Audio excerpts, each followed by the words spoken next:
and the All Indiana Podcast Network. This is the News 8 Daily 8 Podcast, a Wish TV News 8 update. Hello, I'm Jeremy Jenkins, and this is your News 8 Daily 8 Podcast for Wednesday, February 5th. Looking for ways to save on your energy bills? AES Indiana has you covered. From smart thermostats to home energy assessments, we offer simple solutions to keep your home comfortable and your costs down. AES can help you save money and energy with kits, tips, rebates, and more. Visit aesindiana.com/ways to save to learn more about how we can help you save money. AES Indiana, helping you discover real ways to save. When is the right time to sell a stock? How do you protect against inflation? Financial decisions can be tricky, and often your own cognitive and emotional biases can lead you astray. Financial Decoder, an original podcast from Charles Schwab, can help. Join host Mark Reeby as he offers practical solutions to help overcome the cognitive and emotional biases that may affect your investing decisions. Listen at schwab.com/financial decoder. We begin with City County Councilmember Jesse Brown. Constituents turned down in droves, fearing more action against him from council leaders at a tense meeting the day after his ousting.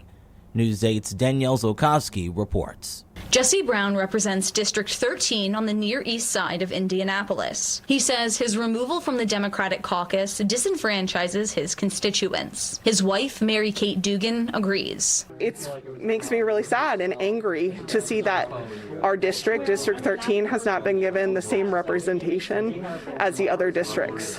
It's not fair. Brown says 13 Democrats voted to remove him. They are Maggie Lewis, Carlos Perkins, Leroy Robinson, Vop Osili, Frank Mascari, Andy Nielsen, Nick Roberts, Allie Brown, Breanne Delaney, Keith Graves, John Barth, Rena Allen, and Ron Gibson. Brown says removal from the caucus means he will no longer receive closed-door briefings from the Hogsett administration or be in the room to discuss matters with colleagues before council meetings. Brown says it is unfair that he only has 3 committee assignments when other freshman counselors have 6. We want him to be appointed to 6 committees to give our district equal representation to every other area of the city. On Tuesday morning, Brown shared his concern that he would be stripped of his committee appointments too. This did not happen at Tuesday's heated committee on committees meeting, but instead routine business took place. This did not stop supporters from flooding the meeting. Despite running after Council President Vop Osili, he did not take questions after the meeting. Why did you vote to remove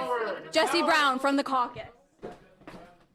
Why did you vote to remove him? You're a coward! Republican Minority Leader Michael Paul Hart spoke briefly after the meeting. That's their actions, that's their decisions. I don't know what their relationships are internally, so they made their decisions and they'll continue to move forward with their decision. I also tried to speak to Keith Graves, who voted to remove Brown at an education committee meeting. Do you want to do an interview about Jesse Brown? No. John Barth, Carlos Perkins, and Leroy Robinson did not attend this education committee meeting after voting to remove Brown on Monday night. Brown says he plans to fight this removal so the people of District 13 have fair representation. He is still a voting member of the City County Council and the committees he sits on. That was Danielle Zolkowski reporting.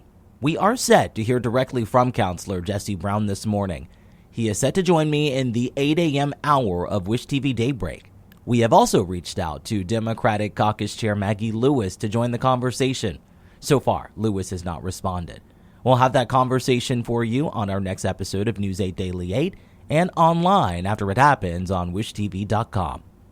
In other news, reports from CNN and the Associated Press say the Trump administration is drafting an executive order aimed at starting the process of eliminating the U.S. Department of Education. While President Trump has not signed the order yet, last week, dozens of Education Department employees were placed on leave as part of his push to remove federal workers linked to diversity, equity, and inclusion efforts. Trump does not have the power to eliminate the department outright, but the reports say his order would direct the new Secretary of Education to make cuts and push Congress to pass legislation to shut it down. Back here in Indiana, some Hoosier homeowners say rising property taxes could force them out of their homes. But as Governor Mike Braun lobbies for lower property taxes for them, Local government leaders say the plan would gut their budgets by more than $1 billion. News 8's Garrett Bergquist reports. Right now, the proposal is virtually identical to what Braun offered on the campaign trail, and 2 central Indiana mayors say it could jeopardize public safety. While lawmakers held their first hearing, the governor brought in 2 homeowners to make their case. Jenny Wright says her taxes went up $1,200 over 4 years. We're very close to having our home paid off, and my concern is that we're going to get our home paid off, and then we're going to spend, all that extra savings paying taxes. And we're still young enough to be working for several more years. The plan would let you take either a 60% homestead deduction or reset your property tax bill to what it was in 2021. I think every Hoosier homeowner, to some extent or another, has had some version of what you're talking about. And what I've proposed out there is to look at what would have been reasonable and then reset it to that level. The big question is what that relief costs local governments. The state's budget writers say Braun's plan would cost local governments a combined total of more than $1 billion. The negative impacts of this bill would likely lead to a mandated 10 to 15% cut, which would put the city of Terre Haute in a very, very poor position from a public safety standpoint. Sac-Bun and Carmel Mayor Sue Finkham say they're not against property tax reform, but a more targeted approach could head off some of the damage. Finkham says Carmel could lose $26 million under the current plan. That's a quarter of the city's general fund. That is going to impact every single service we offer. It would be a dissatisfier when it comes to building inspection, fence permitting, public safety, you name it. Every single thing would have to be touched.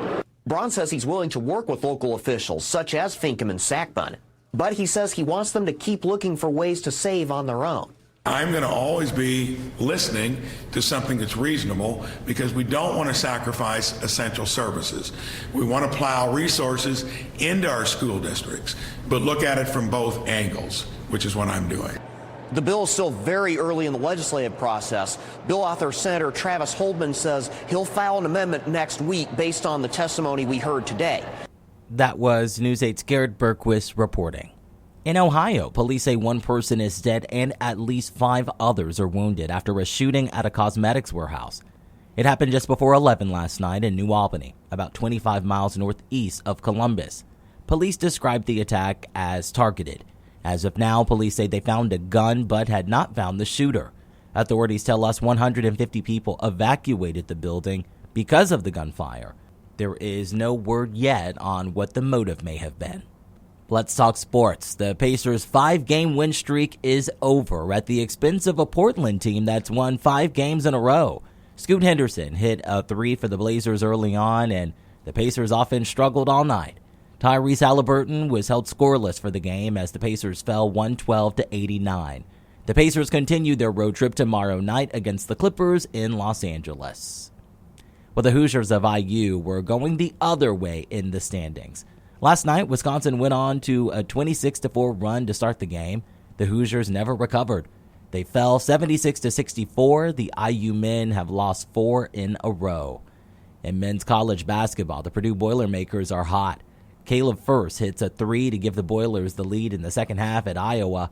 First with a big night scoring 31 points. Purdue won 90-81 to stay atop the Big Ten standings.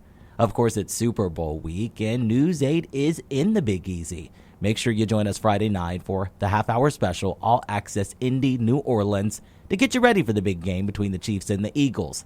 All Access Indy New Orleans with sports director Anthony Calhoun airs Friday at 6:30 here on Wish TV. Well, when it comes to the weather, we are off to a cloudy start this morning. Storm Track 8 says we are in for a brief freezing drizzle that will turn to rain. Meteorologist Marcus Bailey has your News 8 Daily 8 forecast. Kind of a tight window, but, we mentioned it, just a little bit of ice can just create some big problems. So that's going to be kind of our concern. And why we do have a weather alert here to begin the morning off. If you have our Storm Track 8 weather app and you live in northern Indiana, eastern Indiana, you got the alert. It is a winter weather advisory. It begins just after dinner time tonight for these areas in purple. Now, you notice that Indy and the metro area not included in that. Doesn't mean that we're not going to see freezing rain, but the threat is maybe a little bit lower than, say, up north and in eastern parts of the state. 29 Lafayette, 27 Kokomo, 28 Muncie and Richmond, 33 in Shelbyville.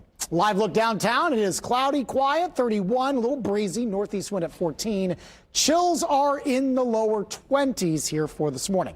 Tracker is relatively quiet. There might be a few sprinkles, say, around Columbus and Nashville and Seymour, North Vernon. That is all moving east, but here in the city, we are quiet. We're awaiting that warm front out to our west. That is going to slide to the north and east. You can see how many counties, how many states have winter weather advisories in place. This is all because of a freezing rain threat.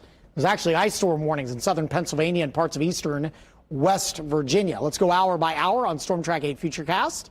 We'll take you through lunchtime. Again, I think we're dry. As we go into the afternoon, very chilly rain, 34 degrees. That's the important number because we are going to be above freezing on the onset of all of this. Up north, though, you see that pink, and that's where you could get a little bit of that freezing rain potential. Rain continues through the overnight hours, but our temperatures will be on the rise. We'll talk about that in another system, potentially the same, this weekend. It's all on my Storm Track 8 forecast coming your way in just a few minutes. To get a peek at Marcus Bailey's full forecast, just head over to wishtv.com, or you can download the Wish TV Storm Track 8 app. And don't forget to check out our Storm Track 8 weather blogs.